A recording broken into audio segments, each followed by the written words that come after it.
Do you know, I've never had to worry about the size of a bed, but it's just made me actually thinking, making up that fact that actually is true. Yeah. That actually getting a bed is can be quite a challenge for a very tall person. It's a bit of a pain. So like if you sleep in a, Here, Liam? This is just so random. I love it, but carry on. I've had 5 knee operations on my left leg, which is a completely different on my left knee. And like if I sleep in a single bed, my legs like hang off the end, and I wake up in the morning and my knee will be so sore. Really?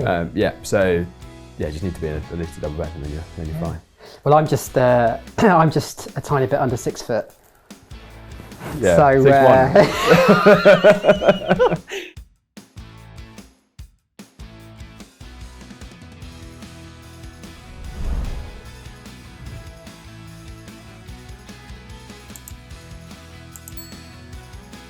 Hi there and welcome to FEBE Founder Stories. I'm John Maffioli and I am delighted to be joined by my friend Liam White from Dr. Wills. How are you doing, Liam? Very well, thank you. Thanks for having me. Lovely to see you, my man.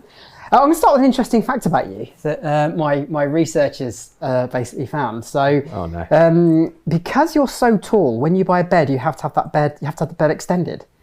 Yeah, so when I was at university, I remember getting an email as I joined, and they had a essentially if you're over 6'5" or over, they could give you an extra long bed at uni, which was a bit of a godsend because you had these like tiny little single beds, and they weren't a lot of fun. But you've completely thrown me there because I was just completely making that up. I thought you were going to look at me and go, no. Yeah, whatever. That is actually. It's genuinely true. I think it was only a university thing. Like I don't think it was. I don't have an extra long bed now. I think if you have a double or a king bed, how are we here? Then it's fine because you can kind of sleep slightly diagonal. But do you know, I've never had to worry about the size of a bed, but it's just made me actually thinking, making up that fact that actually is true. Yeah. That actually getting a bed can be quite a challenge for a very tall person. It's a bit of a pain. So like if you sleep in a, Here, Liam? This is just so random. I love it, but carry on. I've had 5 knee operations on my left leg, which is a completely different on my left knee. And like if I sleep in a single bed, my legs like hang off the end, and I wake up in the morning and my knee will be so sore. Really? Yeah. So yeah, just need to be in at least a double bed, and then you're fine. Well, I'm just a tiny bit under 6 foot. Yeah, so 6'1". Right. Anyway, Liam, let's get to the point of today, which is a founder story. Yeah. So you're part of our Growth 100 watch list. So so proud to have you in it, which has got some incredible businesses in it. But for me, I'm also a fan of Dr. Wills, just because I love the fact. Well, I feel very guilty. I feel a bit quite worried about all the sugar I have in my diet, and when I've chips and lovely things like that, a burger, I love to absolutely whack the ketchup in. Ketchup is not a branded name, is it? No, ketchup no. Okay, I'm just making sure. You say ketchup. Yeah, so I love the fact that when I was introduced to your product way before I met you, it tastes beautiful, but it means that you can just live without the guilt of putting loads of crap all over your food. So before we get to kind of Dr. Wills, it is now. First question: what is Dr. Wills? So Dr. Wills make all natural condiments, and its namesake is my business partner, Dr. Will, who is a medical doctor. Who is a doctor? Exactly. Okay. Yeah. So we make natural versions of condiments. So we make ketchup, mayonnaise, barbecue sauce, hot sauce, all with natural ingredients. And then rather than using lots of sugar, we use dates to sweeten them. So dates is the key. Dates are part of the secret sauce. And dates are good for you, right? Yeah. Dates are great. They've got lots of fiber in them, and they're a great source of like natural sweetness. And then we're really careful as well to make sure that all our products have lower sugar overall than everything else that's on the market. So if you take our barbecue sauce, it's got half of what the market leader has. Ketchup's 30% less. Our hot sauce is 50% less. Our sriracha hot sauce. So everything, essentially, if you're looking for something, a healthy range of condiments across the board, then Dr. Wills can be your go-to. But it's really important to say that we're super focused on taste. There's no point in making healthy condiments without making them taste great, because the whole point of adding sauce to a meal is to add flavour. So we're really. And let's face it, when we put sauce on our food, if you're anything like me with your burger, with your chips, you really do put the sauce on. Yeah, you do. And it's kind of almost swamped. I swamp my food with the sauce, so it is a massive part of it. It does become a big part of what you're eating. Yeah, exactly, and it's that's what we saw. So if you look at kind of how we started, there's 3 of us. There's myself, Will, and Josh. Will is a medical doctor, and his mum was a nursery school teacher, and was seeing parents trying to get their kids to eat their broccoli, eat their carrots, and smothering it in sugary ketchup, sugary barbecue therefore sauce. defeating the whole object. Yeah, defeating the object of it. And yeah, like you're right, they use a lot of sauce. And the parents, and Will's mum was saying, isn't there something better for these parents to get the kids to eat their vegetables in a more healthy way? So that was kind of one of the key reasons for why we started it. And then Josh, on the other hand, had a restaurant, and he had all sorts of like locally sourced healthy ingredients. So Josh ran a restaurant? He ran a restaurant, yeah, at the time, doesn't anymore. He had a restaurant. So you're a medical doctor? Medical doctor. I believe, and we'll get to it, you're an investment former banker. Yeah. But my mum was a food writer, okay, so I do have. And Josh had a restaurant. And Josh had a restaurant. What a brilliant mix of founders. Yeah, it's a great mix. And like Josh's restaurant, he was just seeing, to your point, how much ketchup and mayonnaise people were having. So he had these, locally sourced meats for his burgers and things.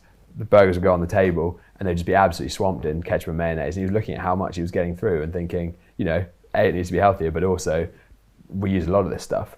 Yeah. Let's get to the dynamic of you guys as founders, because one thing I find really lovely about what you guys do, there's loads of things, but I'm just focusing now on in terms of the engagement. You put a lot out there on social, you get loads of people that engage with it, but it seems like you have a real respect for each other. It seems like you really get on well. Yeah. And some people maybe put up a bit of a show, but it feels like with you guys, it's real. You're three mates who are really enjoying.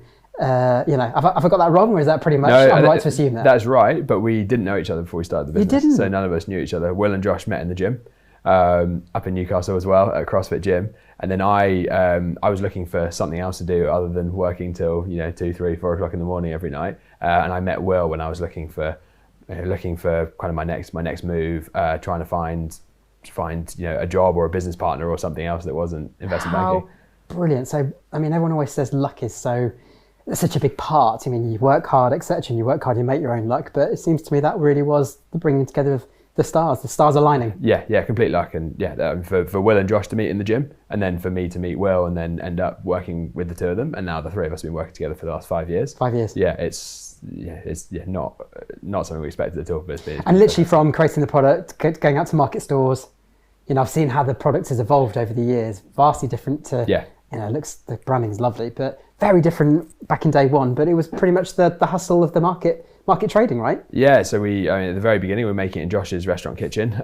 So we were, manually making it in a saucepan. And then the first market we ever did, Will and Josh did actually, was up in the Bridge Market up in Jesmond in Newcastle. And it was a horrible Is that like day. a big market also? It's a really nice food market that they have at the weekend. Lots of kind of local food producers go down there. But it was like a really horrible day, and this is Newcastle, so you get a lot of those, but this was particularly bad, and it was pissing with rain. And I think we made 300 bottles, and we sold 300 bottles to Geordie's in the pissing rain, and that was kind of the day that we thought, okay, maybe You sold 300 bottles in the pissing rain. Exactly, and that's when we were like, okay, maybe we're on something. Yeah. That must be. So let's take it to that. That must have been a pretty big moment for.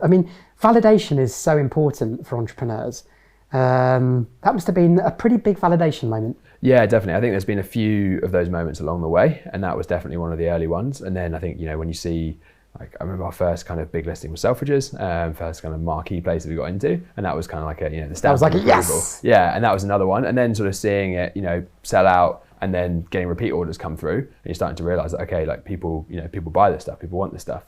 And you realise that there's a future for it, and it's then about tweaking and optimizing and sort of scaling up what you have. So the business as it is now. Well, hold on, no, let's not get to that yet, because it blows my mind in terms of in a pretty short period of time the listings that you now have. Yeah. But how long was it from when you were in Josh's kitchen? Yeah. You had that big moment in Newcastle. You had others along the way. How long was it before you really started to see this could actually become commercially, something that could be really successsuccessful? Yeah. So I think it was early 2017 that we sort of formally launched and we started getting into retailers.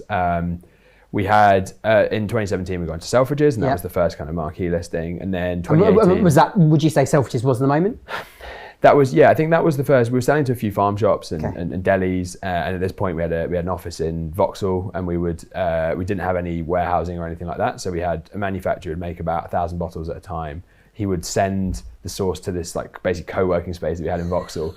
We get the I bet they loved driver. You there. They hated it. We get the driver to go round to the back entrance, and we'd unload this pallet. and then we would manually decant this pallet with our hands, stick it on shelves, and then we'd basically box up orders from there. And it was it was fairly quickly after that we got Selfridges, and then I think Harvey Nicks followed. Wow. And then in 2018 we got into Ocado, and that was the first kind of retailer, kind of supermarket that we were in. Would you say, is that when you that's when it's like mass scale? Is that when you're starting to become big unit? Yeah, I think it's hard to say, because what is big? How do you define big? And it's a bit different to different people. Because I bet every single year you keep on redefining what big actually looks like. Yeah, and I think you're always wanting to get bigger, and I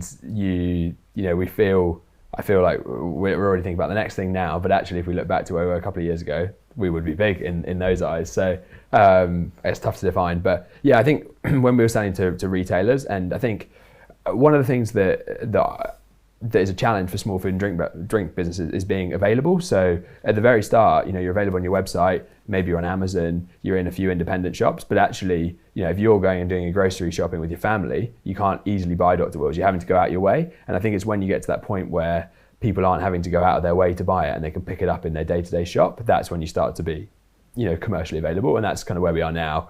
We're still not all the way there, but we're in Tesco, Waitrose, Ocado, Co-op, Holland & Barrett. So people are able to just put it in their weekly shop without having to kind of go to somewhere specifically for the product, which is really nice. But we've got to keep pushing, and people shop at different shops every week, so we need to make sure that we're everywhere for people.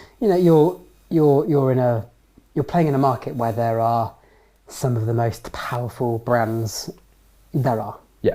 So that's a pretty courageous thing to do. Yeah. One of the things that I'm always fascinated talking about entrepreneurs is, I'm not using a pun here, I'm using the word ingredients. But that's because I can't think of another word without using a pun to go here. But, you've got insane belief from people that, we can do it because we have something that's so superior, so amazing, whatever, we can do this. The courage is absolutely enormous. What is it that's in you guys that makes you, and doing so well, but really getting this brand so well known when you are going against some huge brands? What is it that drives you? What is it that is making you, do it and stay on the journey? Yeah, I think, first of all, I'm glad that we were as naive as we were at the start, because I think, people now are like, wow, you're going up against, 1, 2 of the biggest kind of multinational companies in the world. And at the start, we didn't really think of it like that. We just looked and we saw that, sources weren't that healthy, hadn't really changed. Thought, there's quite a lot of ingredients in there that you can pronounce. Maybe we can do a better job. And it was kind of as simple as that. And of course, we scoped out the market. We started looking at it in more detail. But yeah, I'm glad we were as naive as we were. Because so naivety is something that needs to naivety. But I think in terms of how we're getting there now, I think it's kind of the authenticity. So I think we're very open, and you've seen kind of how we talk on social media, LinkedIn, all those areas. We're just very honest about the good things and also the challenges that we have. And I think there's faces behind the brand. People know what we're trying to do. And we just kind of document our journey and tell people about what you we're really trying are. to do. You're telling a story. Yeah, and I think that's what's and all. Yeah, exactly. And there are tons of challenges, particularly right now. It's it's not the easiest trading environment. So we're just trying to be really honest about that, and I think people resonate with that honesty, and they know kind of some of the people behind it, and they want to support real people that are trying to make a bit of a difference. Yeah, I mean, let's talk about the challenges. You are, am I right, Liam, in terms of you're the CEO role? Yes. Right. So. Having to navigate the many bumps that there are in the road at the moment, but every time I see you, there's still that same level of energy, still the same level of excitement, still the same level of belief, etc., etc., etc. It never dilutes, which always amazes me. However, as is with so many businesses at the moment, there is just constant, massive challenges, one after the other. What next? is like how many people are now thinking, what next? Well, whatever, we have to deal with it, but.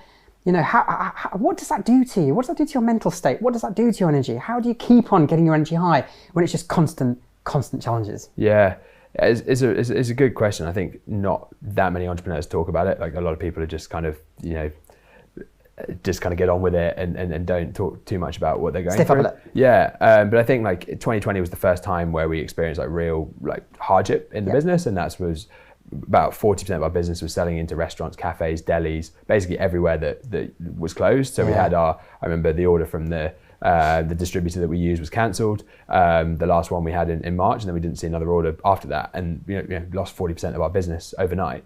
So we've had some really tough times, and I think initially there's always a moment of panic when things are going wrong. And I think over time I've got used to, there hasn't yet been a problem I haven't been able to solve by just being able to sort of, taking a deep breath and just working through it. And like once the analytical side of me starts working, and we've got a great team who are very experienced and know what they're doing, better than me in the areas that they specialize in by far, that makes a huge difference. Well, it's just true.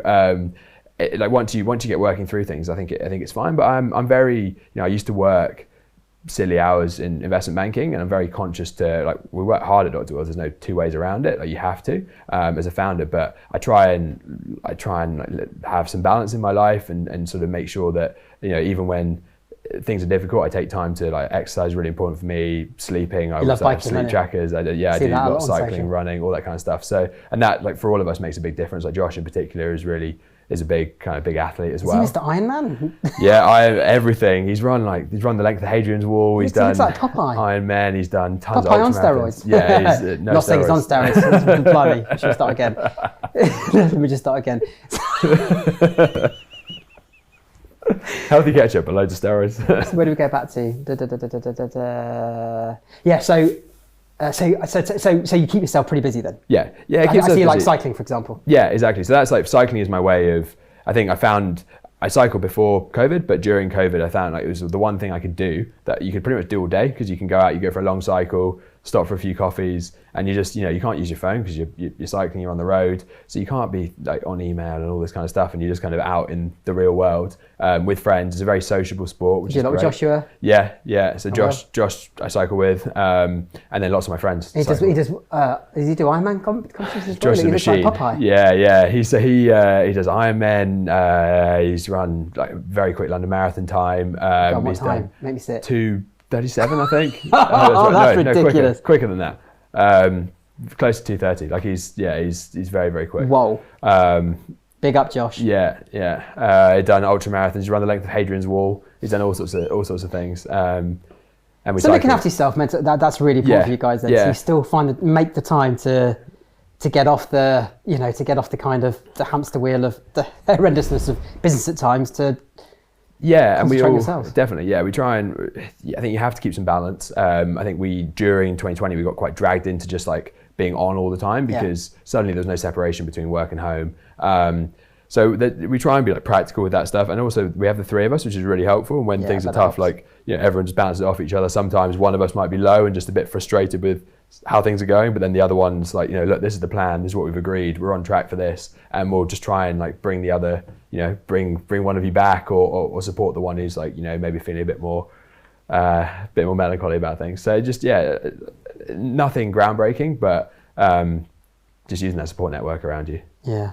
How have you found the fact now that you are dealing with such, you've mentioned Ocado, Tesco, Co-op, what is it like as part of the evolution of you as a leader when you're dealing with such massive organisations? That must be an experience in itself, and a massive learning experience as well. Yeah, I think that the stakes are higher because you're dealing with some of the biggest companies in the UK and the world, and they expect from you, there's no grace because you're a smaller business. They expect you to deliver at the same service level as those other retailers. So you have to, on time, in full, all this kind of stuff. So you have to get up to speed very quickly. And if you don't have processes in place, you have to get them in place. And so that must be great for your evolutions of a business. Yeah. Because as you're saying, they don't go, well, you're a smaller startup business, so we'll allow you some grace. Yeah. You straight away have to have the processes, everything in place to say you're going to do when you're going to do it on time. Yeah, there's no leeway. Exactly. Yeah, and we work with manufacturing team are amazing. We have we've built a really good team to manage this, because you can't do it all yourself. But it does, you have to grow up really quickly, and suddenly you're not selling to little delis where you can ship a few cases here and there. It's pallets that have to be delivered at that time. Otherwise, you might get a fine or whatever if you don't deliver them, in the right state at the right time. So yeah, you have to make sure you're on a slick machine. Yeah. Do you ever look back to you mentioned a stellar career in investment banking. Do you ever look back on that time and go, every now and then, I wish I was back in that, because the stability, the stability alone right now, things like that. Yeah, it's really interesting. So I don't regret at all doing investment banking. Like I only did my junior years there, so I did the first couple of years of my career there, and honestly, like you learn so fast because you're working at a rate of knots. You work more pure hours you work more hours than you would in a more conventional role, and it's pretty high stakes. You're working with leadership teams of large companies, and they're expecting you to deliver great quality work, and your bosses are very demanding as well. So there's pressure. It's pressure environment from day one. So I think that really sets you up well for being an entrepreneur. I think it's not that sustainable working those hours, and that's why I wanted to do my own thing and knew I wouldn't do that forever. But I think sometimes I miss the camaraderie of there'd be a bunch of the junior bankers, 5 or 6 of you in the team who are all there kind of working, like burning the midnight oil, order a pizza at midnight, need some good condiments to go with it, didn't have them at the time. But you have that, it's a great kind of, I used to say like, you sometimes spend 18 hours like sitting next to someone in a work day, and you obviously get very close to those people because you're almost like in the trenches together. So I miss that to an extent, and I think you always, especially when times are tough, you always think like, oh god, like why am I doing this sometimes? And when that happens, what does your inner voice say to you? Yeah, well, I think you think like, oh, this is there's got to be easier ways to make a living sometimes. But then I think like when you get back to it. You have those those doubts when you're in a low period or things are tough. I think when you kind of like take a step back, at that point I'll try and, it's time to just like go out, go for a run, go for a walk, just kind of like get away from the desk because you're probably getting a bit frustrated with things. But you always go back to it and you think like, I'm so lucky to be able to do this. Like I'm creating a product which is exciting, like a physical thing that's out in the world that's making a difference, and working with friends, really good people every day, and it's way more flexible than it was in finance. Like sometimes there you'd be working till the early hours and you have no say in that matter really. Like you have to get it done. Whereas here, it's high pressure, but it's your choice. You're doing work that you want to do to drive your business forward, and you benefit from that. And I think that's it's a much more rewarding way to work. Yeah. Now, a lovely top you're wearing there, which is completely on brand. So it looks beautiful, and I can see. Thank you. I can see Patagonia there, which is obviously a company with incredible brand, with incredible morals. It's a B Corp certified business. Maybe it was, flying the flag for B Corp certification. Yep. You're a B Corp certified business. Yep. Now, a lot of hoops that you have to go through to become B Corp certified. For anybody who's thinking, what's B Corp certified? It's businesses where they're able to really blend the profit and purpose. Is that, exactly, would you say that's a good way of summarising it? Yeah. But it's a big thing to get this B Corp certification. And what is amazing is how many companies, I think I read the other day that London now has more B Corp certified companies than any other city. Yeah. But anyway, it's a massive thing, a really hard thing to get hold of. Why was it so important to you guys to go at such an early stage in your business to really go through those hoops to get it? Yeah, so I think at the very beginning, we were almost entirely focused on health. So we were trying to make a healthier product for people. And then as we evolved, we realized that, it needed to taste great, be healthier, but also try and minimize our impact on the planet, and ideally do something positive for the planet. So we wanted to, our slogan is like Dr. Wills makes food better, and that's better for you, better tasting, and better for the planet. So again, that's really cool. So it's better for you. Dr. Wills makes food better, so it's like better for you, better tasting, and better for the planet. Better for the planet. So those are kind of like the 3 pillars that we focus on. I think with B Corp, it was a natural thing for us to do, because we wanted to make sure that we're acting that out, doing things right across every area of our business. And B Corp enables you to do that. So the way it works with the certification is there's several different pillars, and you have to achieve a certain score across. High score, it's like a hard score, isn't it? Yeah, it's tough. It's tough, and it's like it's interesting. Like it's almost like an audit of your business. So you have to kind of answer questions and give evidence across every area of your business about what you're doing to do things properly. Suppliers, environment, customers, people. Yeah, exactly. All of those things. Governance. So you have to, and I think the thing for us is there were lots of things that we were doing really well, but then processes were just very, very light because we're a small business, and there were just lots of things that, employee handbook was a couple of pages, whereas actually to be a B Corp, you need to have a proper employee handbook that has full details of all of these policies, and so your staff know exactly where they are with all of kind of benefits and the rules and everything. That's great for you to get into the habit of doing right from the get-go. Exactly, yeah. But there are often things that as a small business, like, don't get established because there are other priorities. So it really kicks you into shape and makes sure that you're doing everything right. And I think we're not there yet, but I hope that at one stage you see that B, the B logo, and you start seeing that on the front of products, and that becomes a bit of a sign for people who want to buy. And that's, I think, where we want to get to. Lots of businesses. So if you don't see that logo, then can you really trust the product you're buying? Yeah, or at least it's a mark that you think, okay, that's a B Corp. They're probably they're a business that have committed to doing a bit more than just making as much money as possible. Yeah, wow. So for you then, that's been a brilliant part of how you set up the business, create the business, in terms of making it built for real scale, because you've thought of all the things across all the spectrum. But obviously great for society, great for the planet. Yeah, exactly. And I think it's always a balance of like when to invest in these things, and you're always busy on your current projects, but you've got to think about the next stage. And that's it's kicked us into shape, so we're ready for the next phase of growth. So you built Dr. Will's into a multi-million turnover business now. Yep. Where do you see the next? I don't know. Let's. I never know how long people's games are. Let's say 3-year game. I'm not saying that you are playing a 3-year game, but let's say the next 3 years. Where would you see this business really kicking onto? Yeah. So I think we thought about this a lot, and how do we measure success? And I think one of the things that we've always wanted is, wherever you can find Heinz ketchup and Hellmann's mayonnaise, we want Dr. Will's to be available there. So that's getting into more retailers. And across the UK and abroad. So we do a reasonable amount of export, but also in restaurants. Like, we want you to go into your favorite restaurants, cafes, and have Dr. Will's on the table. We want to get to a point where you look at what's happened in other areas of food and drink, and there are challenger brands that have done amazing jobs. You look at the likes of FEBE or Innocent, who are leading their categories now, and that's what we want to do for condiments. Like, it's been the same for the last 20, 30, 40 years. It really hasn't changed very much, but we really want to shake it up. And everywhere where you go to get your condiments, we want Dr. Will's to be kind of the first thing that you see. Do you think that you could be bigger than certain names? We've got a long way to go, I think. Of course you can, Liam.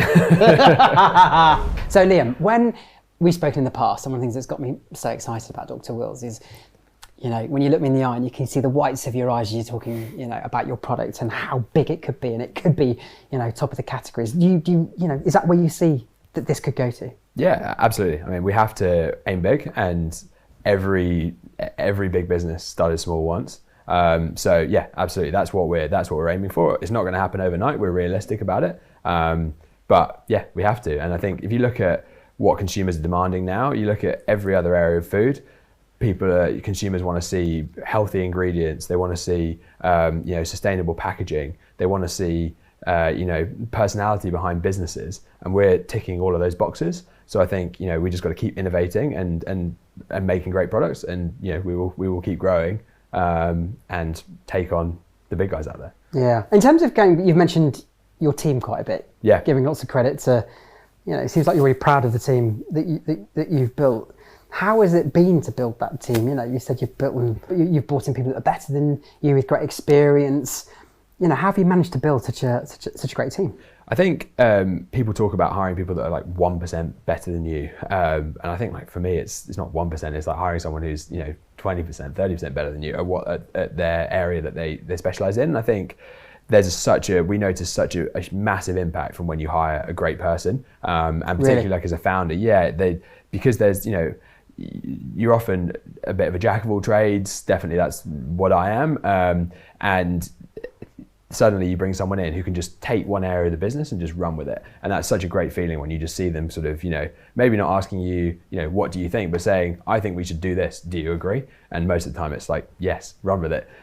So having those people makes a huge difference. I think in terms of how we've been able to build it, I think it's people want to be part of the journey that we're on. They can see that, we're growing fast. I think we've built a really exciting, fun brand to be a part of. And they just want to make a difference. And I think the thing that for me, if you're working in a big corporate or a larger business, you don't really see the tangible impact of your work, or when you do, it's, you know, maybe it's small or it takes a long time. Whereas, you know, every day the stuff that people work on at Dr. Will's, you see out there in the world. So it's big and it's instant. Yeah, maybe you're changing the packaging, and then, you know, the next day it's going to print. Like we move very quickly on this so stuff. So that attracts a certain type of person. Yeah, you're in development and you're making a product that's going to be launched next month. Like it's fast timelines, and I think people who want to, you know, go and make a mark fit in really well. I take it you're a young person. I mean, either you had an easy paper round, I don't know, but I'm taking you're a whippersnapper. How do you find when you bring in people with real experience? Sometimes how do they approach you with, you know, probably someone doesn't have as much experience, but is still technically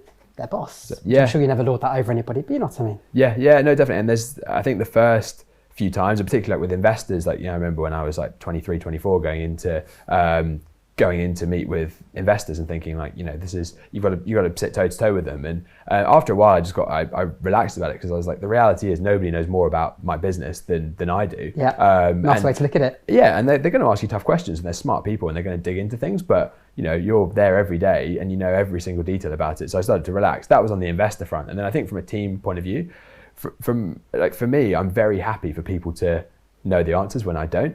And I just try and empower people as much as possible. And I think because of that, like, I'm not trying to, you know, if I have somebody who has 25 years experience in sales, like if there's a sales question, I will ask them. And it's only if it comes to a question on the brand or whatever that they might defer to me. But I'm very happy to let our head of sales lead the meeting, because they're the right person to lead the meetings. I think it's just kind of empowering the great people you have, because I'm not there to stifle them. They're experts at what they do. Okay, so from your point of view, then you just embrace it.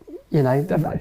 Tell me what I don't know then. Yeah, like I'm glad to hear it. What do you need from me to be able to, you know, to be able to do your job better? Like what can I, you know, what can I give you? And my job is to, like, motivate the team and make sure that they, you know, they're communicating properly with all the right people, and the whole thing is like knitted together. And like often I'm just jumping between which area of the business needs the most attention. So brand, it's a word that it's mentioned a lot, and it's something that a lot of businesses, people aspire, you know, to create, but few are successful in creating their brand, and you guys are doing a very good job at creating the brand. What sort of wisdom can you impart to us in terms of how you can develop your brand? Yeah, so I think we're trying to build a community, and I look at businesses that have done a great job of building that kind of tight-knit tribe of people, and, you know, I look at the brands that I love, and, you know, often I tell my friends about them, and they tell their friends, and you can see how they almost like spread by word of mouth. So I look at those brands that do a great job, and often it starts from a great product. You need to have a product that's good enough that you want to tell your friends about it. And then I think beyond that, it's just about we try and just be really clear about what we're trying to do, and we're as, you know, honest and open and transparent with people. We tell people, you know, what's in the product, where we're making it, all of that kind of stuff, and we just bring people along on the journey. So we love, you know, and there's nothing I love more than, you know, someone just sending a picture of our product and, you know, just saying, oh, my kids love it, or whatever it is. I mean, let's face it, that's what being an entrepreneur is. It is really pushing yourself to limits that you never thought you could ever even, you know, dream of hitting, but just such insane effort that goes to doing it, that it is a damn hard job, isn't it? But that's what you're doing, but clearly loving it. Yeah, definitely. It's a game of resilience, I think. Like, it's, you know, sometimes you feel like a boxer that's just getting punched and punched and punched, but you just got to keep getting back up. And I think, you know, there's lots of great moments as well, of course. But it is, it's a tough, long journey. But, you know, generally I love it. Like, you know, most of the time I wake up and I'm excited to, you know, to build Dr. Will's. But it's, you work hard, and I think it's good to see that there's so much more openness now, with people sort of like, you know, being honest about how hard they work. And I think there's much more, people are way more open to sort of talking about how they're feeling and all of that side of things that people weren't a few years ago.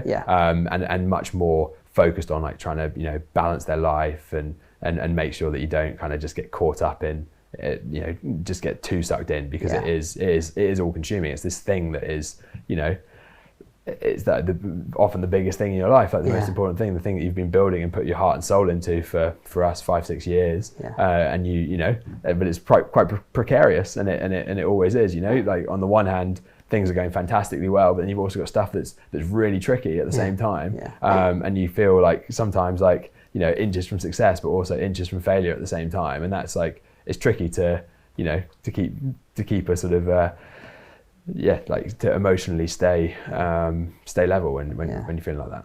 Well, listen, what you guys are doing is just brilliant. It's fantastic every time I go and see you in a Tesco, and I think I know these guys, I love these guys. They're just so, what they stand for is just so, it's so real. And it's got such a great purpose, and it's just brilliant to see the success that you're having. Long may that continue. You will be dominating the categories, that I do know. But very best of luck for the future. And I just can't wait to keep on seeing where you guys take this awesome product. Appreciate it. Thank you, John. All right, go see you, man. I'm sure you'll be right.